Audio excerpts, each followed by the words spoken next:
National Weather Service in Mount Holly, New Jersey has issued a flood warning for the Christina River at Cooch's Bridge until late tonight, or until the warning is canceled.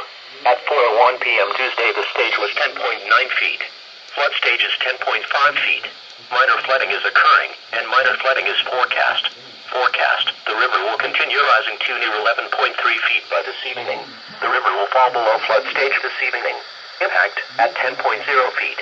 Flooding begins in the town of Christiana.